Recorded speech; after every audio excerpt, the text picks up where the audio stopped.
ouvintes da Rádio Justiça, sejam bem-vindos e bem-vindas a mais uma edição do Painel de Notícias. Ainda dentro do mês do meio ambiente, acompanhem comigo uma reportagem que fala sobre o desafio de tratar os resíduos sólidos com sustentabilidade. A Justiça está de olho. Não sai daí. Justiça Federal determina a paralisação das atividades de aterro para preservar meio ambiente e saúde da população. E acompanhe outras decisões da Justiça Federal que impactam a saúde do planeta. É a partir de agora. Fique com a gente.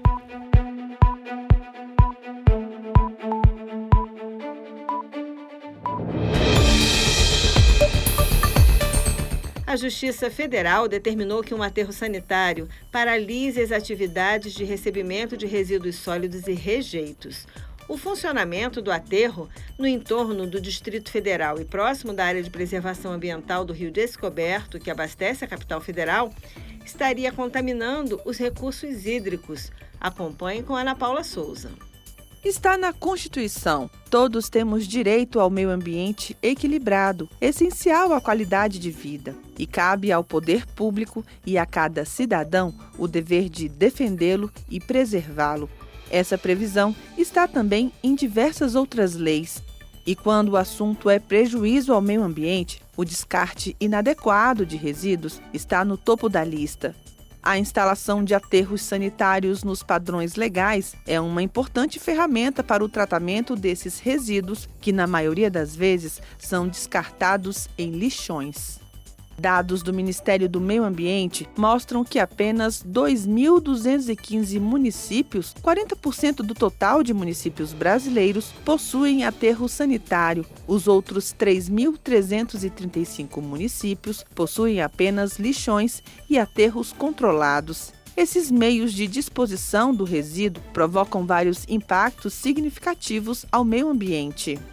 O aterro sanitário é um local de disposição final de resíduos domésticos, comerciais, da indústria, de construção e também dos rejeitos retirados do esgoto.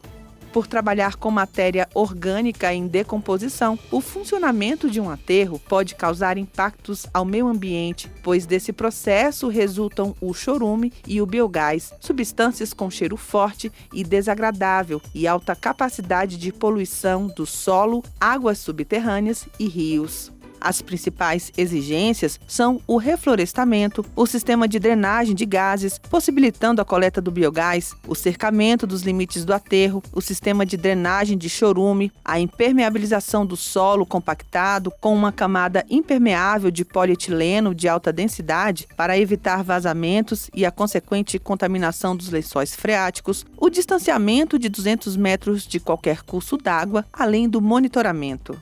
E foi com o foco na preservação do meio ambiente que a Justiça Federal atendeu ao pedido dos Ministérios Públicos Federal e de Goiás para paralisar as atividades do aterro sanitário Ouro Verde, no território goiano. Está em jogo o risco de contaminação da área de preservação ambiental do Rio Descoberto, que fica na divisa do Distrito Federal, na cidade de Braslândia, e o estado de Goiás, no município de Padre Bernardo. O aterro funciona com permissão da Secretaria de Meio Ambiente do Estado, mas para o Ministério Público, por estar próximo de uma área de proteção federal, o Instituto Chico Mendes de Conservação da Biodiversidade, o ICMBio, é que deveria ter licenciado o empreendimento. O órgão também aponta indícios de escoamento de chorume com possível contaminação do lençol freático. De acordo com o representante da empresa, essas alegações não condizem com a realidade e o ICMBio não se opôs ao funcionamento do aterro. O aterro, antes mesmo de ser instalado, fez todo um estudo para fazer o levantamento dos possíveis impactos que a atividade poderia trazer. E com isso adotou as medidas que são necessárias, previstas inclusive nas normas técnicas brasileiras, né? Toda a área do aterro ela é impermeabilizada. Nós temos 4 postos de monitoramento, onde a gente faz avaliação da água subterrânea para verificar se está ocorrendo algum tipo de contaminação. Fazemos também as análises da montante e jusante do córrego superficial e fazemos também o monitoramento da estabilidade dos taludes. Contudo, para o Ministério Público, o funcionamento do aterro sanitário Ouro Verde apresenta risco de impactos nos recursos hídricos da área de proteção ambiental da Bacia do Descoberto. Por isso, o órgão entrou com ação na Justiça, pedindo a paralisação das atividades e a elaboração de plano de recuperação ambiental e conseguiu uma decisão liminar favorável no primeiro grau. A empresa recorreu ao TRF1 contestando a liminar. No agravo analisado pelo TRF1, o entendimento foi de manter a paralisação das atividades para conter o risco de contaminação dos recursos hídricos próximos ao aterro. No recurso analisado pelo desembargador federal Newton Pereira Ramos Neto, a empresa Ouro Verde alegou que, segundo a informação técnica número 13 de 2021 do ICMBio, o empreendimento não está localizado na bacia hidrográfica do Rio Descoberto. Argumentou ainda que o aterro Ouro Verde é o ponto de destinação mais adequado ao tratamento dos resíduos sólidos de toda a área de proteção ambiental e que vem despendendo esforços para a minimização dos impactos ambientais. A empresa também destaca que a área da APA foi ampliada de 39.100 para 41.064 hectares após a instalação do aterro, e essa questão exige a revisão do plano de manejo da APA do Descoberto.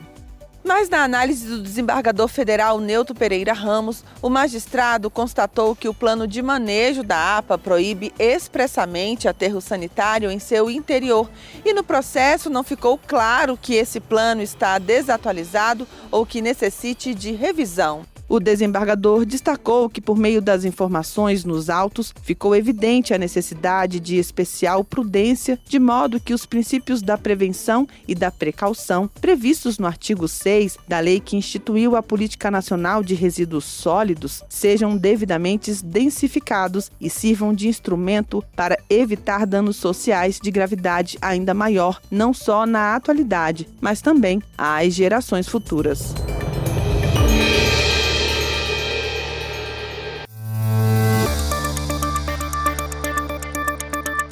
Ainda sobre o assunto aterro sanitário, conversamos com o engenheiro ambiental Gabriel Fonte.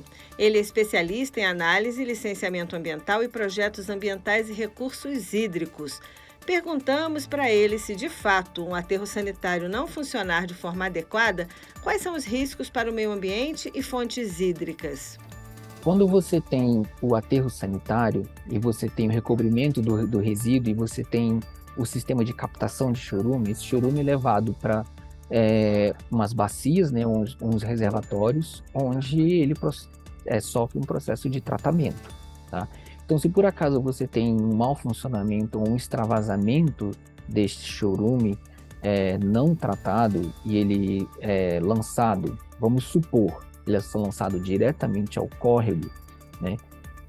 O que acontece com o córrego, resumindo, tá? Basicamente, a demanda bioquímica de oxigênio que o chorume possui, ou seja, a carga orgânica que o chorume possui, vai consumir o oxigênio dissolvido do corpo hídrico e vai dificultar, né, a manutenção da vida de algumas espécies dentro desse corpo hídrico. Por quê? Porque o oxigênio dissolvido vai ser utilizado pelos organismos para consumir essa matéria orgânica e vai retirar esse oxigênio, né, do corpo hídrico, fazendo com que algumas espécies elas não consigam se manter. Então você pode ter aí um aumento de mortandade de algumas espécies, diminuindo também a qualidade da água desse corpo hídrico, né, porque você está jogando uma carga orgânica bastante forte em um corpo hídrico. Em relação ao consumo, tá? Todo corpo hídrico ele tem o que a gente chama de uma zona de depuração, onde você tem um aumento da carga orgânica no ponto de lançamento do efluente e essa concentração vai diminuindo ao longo do curso do rio. Então, para o consumo humano depende muito do ponto de captação. E se através de análises laboratoriais de qualidade da água, se essa carga orgânica ela se mantém durante muito tempo ao longo do curso do rio. Então, por isso que uma das características dos aterros sanitários também de estar longe de conglomerados urbanos é que possa estar longe também de pontos de captação de água.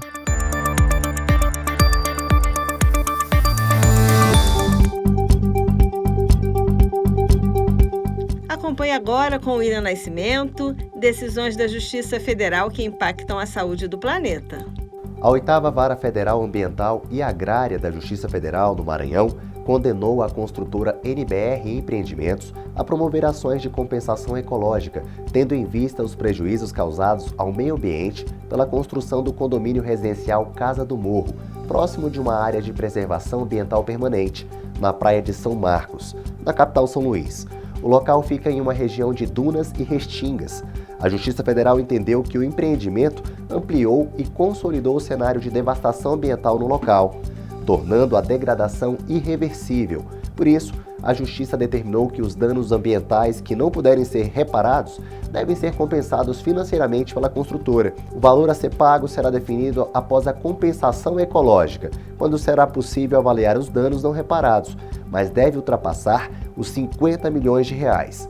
A terceira turma do TRF da Primeira Região confirmou sentença que condenou um fazendeiro no Mato Grosso pelo furto de madeira Itaúba, extraída ilegalmente das terras da reserva indígena Nambiquara, vizinhas à sua fazenda. A relatora do caso no TRF1, desembargadora federal Maria do Carmo Cardoso, entendeu que o furto da madeira está fartamente comprovado. Como agravante do crime, a Justiça considerou o fato de que a madeira furtada e o trator usado na extração ilegal foram encontrados camuflados embaixo de folhas no interior da propriedade do réu, que criou obstáculos à fiscalização ambiental e tentou assegurar a impunidade. Também foi valorado negativamente o fato de a quantidade de madeira apreendida ser imensa. E de acordo com a relatora, quanto mais bens furtados ou mais valiosos, maior reprovação da conduta. A pena foi aumentada por tratar-se de um crime em terras indígenas. Sendo assim, o réu foi condenado a 2 anos e 4 meses de reclusão e ao pagamento de 24 dias multa.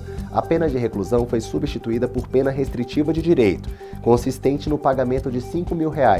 O mesmo acórdão considerou extinta a punibilidade do acusado em relação ao crime contra a flora, que foi avaliado como prescrito.